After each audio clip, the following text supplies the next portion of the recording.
Magandang Ang DCXL News 558 kHz 6 na dekadang maaasahan sa balita at serbisyo publiko. Ang himpilan ng RMN Network sa Mega Manila. Live sa radyo at online. Sama-sama nating silipin ang mga kaganapan sa bawat sulok ng Metro Manila. Mahigpit nating babantayan ang bawat issue sa inyong mga lugar at sabay-sabay nating bigyang solusyon ang mga problema sa inyong mga komunidad. Dito lamang yan sa DCXL, Pulso ng Metro. DCXL, Pulso ng Metro! At syempre mga kasama, meron na lamang tayong 4 na tulog. Magpapaalam na po ang 2023 at tayo po ay sabay-sabay nasasalubong sa 2024. Ngayon po ay araw ng Huwebes, December 28, 2023. At live mula sa Green Hills, San Juan, Metro Manila, Philippines. Ako si Radyoman Lourdes Escaros. DCXL, Pulso ng Kapag ganitong mga patapos ang taon, ano yung mga pinaka-common na tanong ho natin? Ano ang pwede kong suoting damit? Ano ang kulay ng aking damit mula sa pangloob hanggang panlabas? Ano ang pwede kong kainin, bilhing pagkain at ilagay sa aking hapagkainan? May mga ganon. Dapat, one time narinig ko pa nga dapat daw hindi isda kasi ang isda mabagal. Hindi ko alam.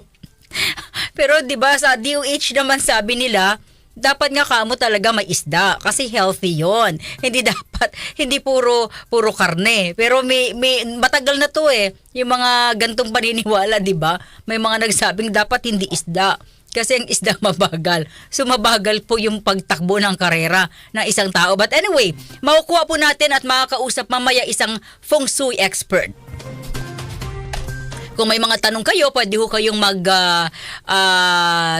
or mag-text sa 0961-630-7106. Marami tayong gustong itanong, ano ba ang swerteng kulay? Totoo ba ang swerte? Kasi sabi nila, walang swerte kung tamad ka naman. Walang swerte kung wala ka ibang ginawa kundi humingi sa mga kaanak mo sa abroad, sa ate mong may trabaho, sa mga magulang mong may trabaho, until now ikaw ay pakainin pa rin. May swerte ba sa ganun? Yung iba naman, nauubos ang pera ng buong siglo, buong taon, sila po ay nakapila sa mga lotto outlet. May mga nananalo, pero kapag tinanong niyo po sila, ilang taong ka nang tumataya sa loto? Sabi nila, mula po nung ako'y binata, ako po'y may apo na ngayon. DCXL, Pulso! Kung suma total mo naman, ibawi rin yung napanalunan. But anyway, ano po, yung paniniwala ng ilan sa ating mga kababayan. At alam ho natin na importante na hindi natin pwedeng tapakan kung ano man po yung paniniwala. Okay. Ayan, kay Master Nick, kung nakamonitor po kayo, tumatawag na po yung ating kasama, no? Iba kasi yung number ko at yung number ng office. Ibang number po kasi, ano? So, alam ko maraming inaabangan to. Abangan to ng marami, lalo na yung mga nanay. Uy, pwede din nating malaman kung yung taong ito ba ay healthy. Ayun, may O2 block. Paano ba yon, Neil, kapag may O2 block? Ayan, okay na siya? Oo, sabi kasi pag kahit ako yung, so, yan, tumatawag, pag may O2 block, oo nga pala. But anyway, balikan natin Alam ko yung naabangan to ng ating mga listeners. Ano man po yung antas ng ating pamumuhay. Kasi talagang may mga naniniwala. Hindi lamang po tayo nakatutok sa pagbili ng bilog na prutas. Kaya kahit wala pa hong, hindi pa mapakinabangan itong bilog na prutas, kahit hindi pa mapakinabangan itong bilog na prutas, kinukuha na. Okay, standby lang kayo. Kausap na rin po namin. Talaga nagkakaroon lang po kami ng problema sa komunikasyon. Feng Shui expert. Tayo po'y pinagbigyan na makausap siya. Alam niyo naman po, importante yung mga oras nito. At syempre, yung mga kliyente ng mga Feng Shui expert, hindi naman ho tayo talaga. Diba? Talagang, meron pang mga style na dapat yung pintuan mo, dito mo ilalagay sa bahaging ganito. Diba? May mga ganun kapag medyo mayaman at talagang may pera. Bago magtayo o bago pa lang bumili ng lupa, ay i-inform na yung feng shui expert kung ito bang lupa na pagtatayuan ko ng aking bahay ay swerte, may ganon. Alam ko may mga magsasabi sa atin na Lourdes, yung mga ganyang bagay hindi totoo. Wag mo nang anuhin yan. Yes, may mga magaganon ho sa atin. Pero sabi ko, eto po, marami rin po sa ating mga kababayan yung nagtatanong. Yung naniniwala. Hindi ho natin pwedeng sagdalan yung kanilang paniniwala kung gusto po nila magsuot ng, di ba meron nga Valentine's Day, magsusuot siya ng kulay pula. Pasko, overall pula. Di ba? So what? Wala namang problema. Yun ang feel niya na suotin.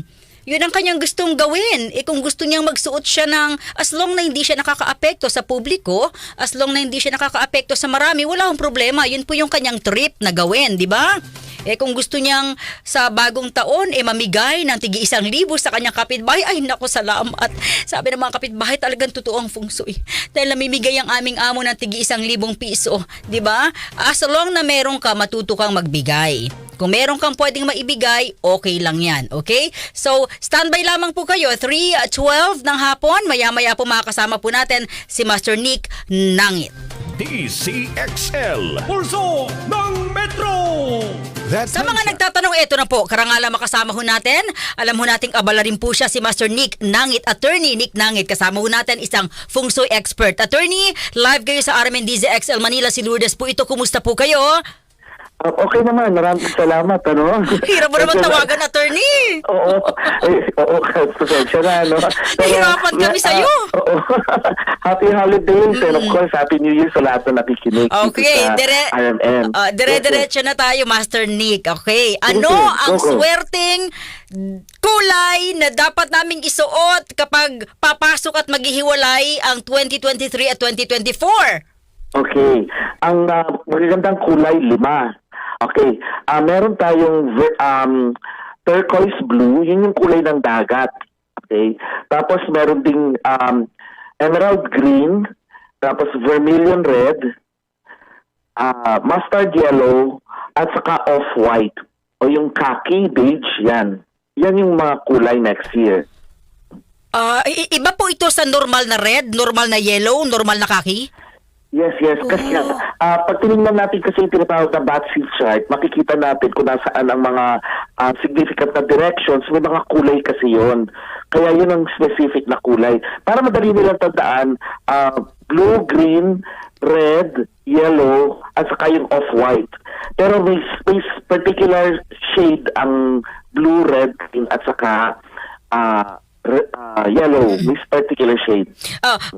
Master, any part ng body na pwede magsuot ng ganitong kulay, okay lang. For example, blue na shirt lang or blue na pants lang. O hindi naman pwedeng overall. Hindi naman. Hindi yung lahat sila sabay-sabay. Pwedeng one at a time. Pwede yan. Ano po ang nakikita nyo kapag para maliwanag lang, no? Sabi swerte. What is that swerte na kapag ganito po yung kulay na suot po namin? Okay, kasi sa totoo lang, wala naman yung swerte or malas. Walang ganon. Marami kasi gawa-gawa lang yan ng mga baklitang scriptwriters. Pasensya na. Baklitang scriptwriter. Oo, maraming ganyan eh. Okay. Naglipa na yan sa panahon ngayon kung ano namang ini-invento nila, wala namang saysay. Pero anyway, ang totoo niya kasi, ang Chia Chen, yan ang Year of the Dragon kasi, which will start pa sa February 10, Pero ang dala-dala kasi yan is aktibo ang mga tao. Lahat, mabilisan, okay? So, hindi pwedeng papatay-patay yung kulay mo. Kailangan masigla. Kaya ito yung mga kulay na dapat suotin.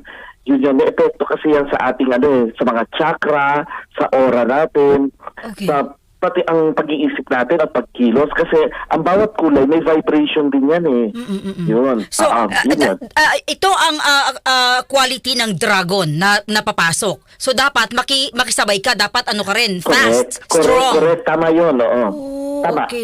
Okay. Ano ang mga swerte na mangyayari na pwede namin gawin sa 2024? For example, maghanap ng trabaho, mag-asawa, manganak, magka-baby. Okay. Sa trabaho, maganda ito. Kailangan Master Nick, nawawala ka na naman.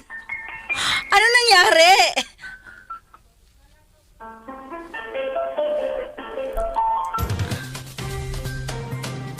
Ay, Master Nick, please. Ang dami nag-aabang ng ano. Patawag naman. Master Nick, ano nangyari? Ang dami nag-aabang ng ng interview po sa inyo. Na-hold ni Master Nick. Actually, kasi may pero alam mo, normal yan kahit sa phone ko may ganyan eh. May kami rito, kasi alam mo sabi ng PNP, ito makinig kayo ha. Noon kasi pwede ka, halimbawa may tumawag sa'yo, number lang, pwede mong sagutin yun eh. Sabi ng PNP ngayon, hindi mo na pwedeng gawin yun. Kasi, improve na rin yung mga kawatan. So, si Sir Nick, meron siyang, may mga feature siyang importante rin sa phone niya. Yes, Master Nick, again, sa trabaho yes, tayo, nawala ka ulit. Sa trabaho kasi, kinakailangan masipag ka. Kasi kailangan aktibo ka at saka productive. So, active and productive ka dapat sa trabaho. Kasi nga, sasabayan mo yung taon. Ngayon, may mga tukso rin na magaganap. Okay? Pero, dapat malagpasan mo yun. At saka huwag kang maging judgmental. Tanggapin mo ang criticism sa trabaho yan. Tanggapin naman sa romance, Sir, sa pamilya. Master Nick, anong trabaho ang in-demand na pwedeng pasukin at maganda at swerte? Okay. Alam mo, ito yung mga industries, okay? Agriculture, education, research, writing, multimedia, engineering, architecture, brokerage, sales, marketing, public relations, finance, pharmacy, lahat ng klase ng design, photography, arts and culture, textiles, fertilizers, chemicals, pati yung mga AI or artificial intelligence related businesses. Yan. Okay. So dapat masipag, productive. Yan po yung sa trabaho. Swerte po ba or healthy kung magkaka-baby this year? Yes, in fact, ang daming mga Eastern cultures gusto nila magkaroon ng dragon baby. Gusto nila yan. So very good itong year na to have a baby. How about wedding bells? Swerte ba ang Year of the Yes. Dragon? Yes, kasi tumutugma yan, kasi una, ang Eastern cultures gusto nila nga ang dragon for marriage or romance. Pangalawa, ang Western astrology, ang Venus naka-direct motion. Ang Venus planet kasi represents love. So very good ito for love. Love is in the air. Oh, so okay ang wedding bells, pagpapakasal and magka-baby sa mga nakikinig pagkakataon na ito. Yes. Tama yon. So wala na yung mababawasan yung mga hiwalayan. Oh. Pwede magkaroon ng balikan. Pwede Talaga? may kasalat. Yes. Hindi kagaya last year. Kasi last year, ang Venus kasi naka-retrograde. Sandali, teka, ang dami naghiwalay. Yung mga yun ba magkakabalikan? Possible? Hindi. Ay, hindi na. Meron siguro isa, oo. Pero hindi lahat. Oh. May isa na magbabalikan, oo. Wala bang hint? Hindi ba yung talaga umiyak yung buong Pilipinas? Hindi ba yun? Ay, hindi na yun. Wala na yun. Kalimutan na natin yun. Hindi naman talaga sila magkasundo pagdating sa Western and Eastern science nila eh. Matagal ko na yung sinabi sa ibang station. Yes. Pero, anyway, ang posible kasi si Janine Gutierrez. Si Janine Gutierrez tsaka si? Ang pangalan, basta yung apo ni Pilita Corrales. Oo. Sinong jowa nun? Kalimutan ko yun. Oo, kilala ko yan. Kilala ko yung bata na yan. Ramon? Doon yata, doon sino ba? Possible. I'm not sure. Oo. Posible magkabalikan yun. Oo. Posible. Okay. Oh, that's good. At least may happy ending pa rin. Ito po, resignations. Sa mga naghahanap ng trabaho, ito po ba yung akma sa resignations, Year of Resignations? At yung mga mag-abroad, please. Okay. Yung mga mag-abroad, okay ang travel, basta wag July hanggang September. Medyo delikado kasi magbiyahe yan. Dali July hanggang? September. Bakit po? Oo. Kasi yan, ang daming retrogrades kasi sa panahon na yan. Tapos sasabay pa ang ghost months. So, delikado ang pagbabiyahe. Unless absolutely necessary, kailangan may protection ka. Like crystals, ganyan, kailangan yan. Ngayon, pagdating sa resignation naman, yes, you can resign. Huwag lang during Mercury retrograde. Ano po yun?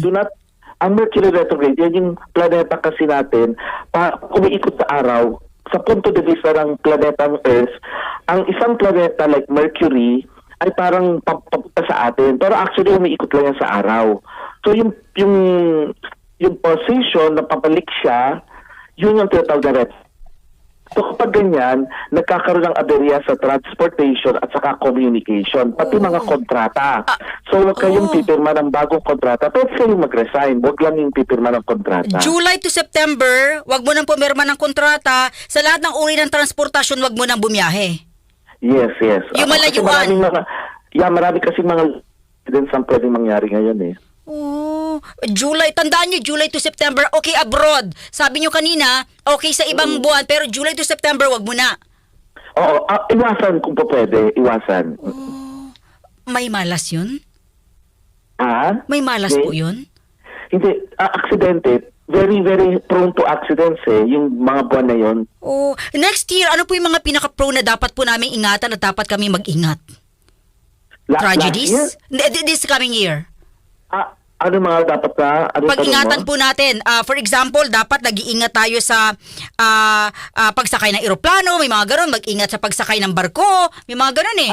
Hindi, sa lupa, yun lang ingat. Ingat lang. Kasi mabilis ang taon eh. So baka kaskasero sa pagmamaneho o kaya sa sobrang aktibo sa trabaho, napupuyat, nagkakasakit. So aantukin pag nagmamaneho. So ingat lang doon. Oh, pwede ba ako magtanong ng isa? Medyo hindi ko alam kung ito Sure. dapat kong itanong, Master. Okay lang, May okay big lang. name ba kayo nakikitang mamamaalam next year? Ay, oo, marami. Marami mga super sikat sa larangan ng politika, pelikula, musika at reliyon. Oh, naku, mas maraming iiyak next year.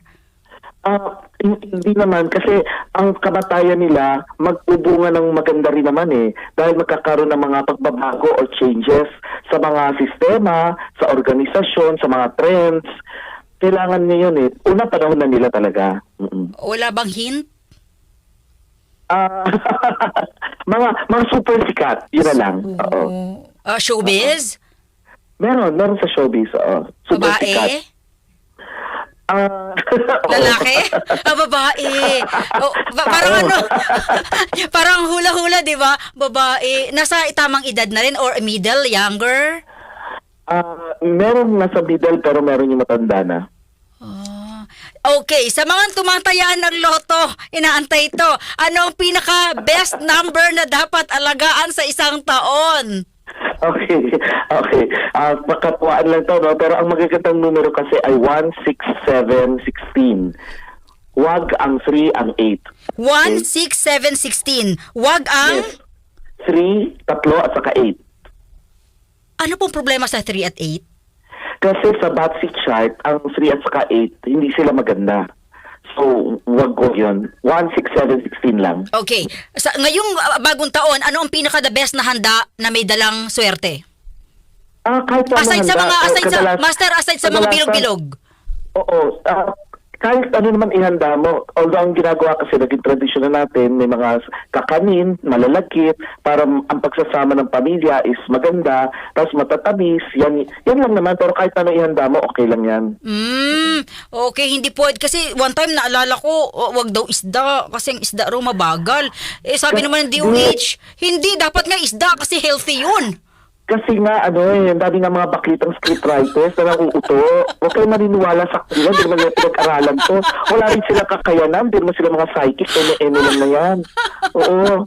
Tanggalin na sila, nag-uuto sila, huwag kayo maniwala sa kanila. Okay. Kumastos ng malaki sa pagpasok nga. ng medyo, hindi kailangan, simpleng handa, pwede yan. Ang Okay. mahalaga yung katauhan, katangian natin. Yun. And sabi nyo nga kanina, isama nyo na yung mga lucky colors. Okay, yes, lucky colors. Kahit alin doon sa 5 na sinabi ko. Eto pa. Lalong-lalo na wag yung fuchsia, ha? Ay, wag yung peach na sinasabi ng Pantone, kalokohan yun. Gusto lang niyo makabenta ng tibita Hindi o maintindihan, ano tela. yun? Yung peach daw, wag yun. Oo, wag yun. Kasi ang Pantone, lagi sila naglalabas ng color of the year. Kalokohan yun. Kasi ang peach, malamyang kulay, ay mabilis ang taon. So magiging nagtutay ka. Hindi pwede yun. Do not Okay. wear peach. Oo, that's gawa-gawa na naman ng mga baklitang scriptwriters. Okay. Ito po, sa ating mga tagapakinig ho ngayon, ano po ang inyong mensahe sa kanila dahil ang daming nababasa? Okay, ang daming nababasa, ang daming nakikita, ang daming, lalo na sa TikTok, no? Yes. Para lang, dahil kayo, pinag-aralan nyo to, no? Yung iba nga bituin pa, di ba? Tinitingnan nyo. Ano po ang inyong mensahe sa ating mga tagapakinig? Importante to, Master, kasi naghahanap na sila ng panghanda. Okay. Alam nyo, wala namang swerte, walang malas. Okay? Nasa sa atin yun. Ang mangyayari lang sa taon, merong makakaranas sila ng magaan ang takbo ng panahon sa buhay nila. Meron namang iba na medyo mabigat o maraming pagsubok. Ang importante, sabayan mo yung taon. Kailangan aktibo ka, kinakailangan kumikilos ka, at tinatapos mo ang gawain mo. Kasi ang dragon is magaling magsimula pero kadalasan iniiwan. So kinakailangan gawin mo hanggang sa matapos mo. Okay? So maniwala ka lang sa kakayanan mo. Huwag kang susuko at huwag kang bibigay sa galit or inis. Yun lang ang tatandaan natin. Okay. Maraming salamat, Master. Sana anytime makasama po namin kayo at bukas po yung aming himpilan sa inyong mga expert advices sa ating mga tagapakinig. And thank you. Sure. Thank you very much. Huwag nyo na kami i-block sa phone. Hindi, okay lang kung live ko na sabi niyo na maaga. Pupunta ako, walang problema. Ay, Kasi sanay ako dyan sa station nyo. Parang pali ni Direk Eddie. Yes. Kasama ko si Direk dati, kaya lang sana'y okay na. Masaya na siya ngayon. Oo, yes. Salamat po, marami. Salamat. Thank you si Master Nick Nangit, Attorney Nick Nangit. Fungsoy expert, balikan ko lang ngayon mga swerting damit na banggit na kanina. Tandaan nyo yon, ha? Pwede raw, basta may mga blue, green, red, yellow, khaki. Ang importante lang yung number. Ulitin ko, sir, ang number. Tandaan mo, 16716. Wag lang yung 3 at 8. So, yun ang inaabangan ng mga chatter natin yung number. Talaga mga Filipino talaga mahilig sa numero. DCXL. Pulso ng Metro! Iwasan ang pagbiyahe sa lupa. Okay lang sa impapawid or sa tubig. Sa lupa and bawal kung iwasan do yung pag-file mga contracts between July hanggang September. Okay, July to September, wag mo na kayong bumiyahe sa lupa. Ibig sabihin yung mga sasakyang panlupa, medyo malayuan, wag daw po munang bumiyahe July to September at wag pumirma ng kontrata between July to September kasi hindi raw po maganda, sabi ng Fungsoy expert. At pwede lamang po kayong pero yung baby wedding bells okay daw po ngayong Year of the Dragon. DCXL. Maraming salamat mga kasama live mula pa rin dito sa Green Hills, San Juan, Metro Manila, Philippines. Ako si Radyo Man Lourdes Escaros. Maraming salamat. Magandang hapon po sa inyong lahat. DCXL. Pulso ng Metro!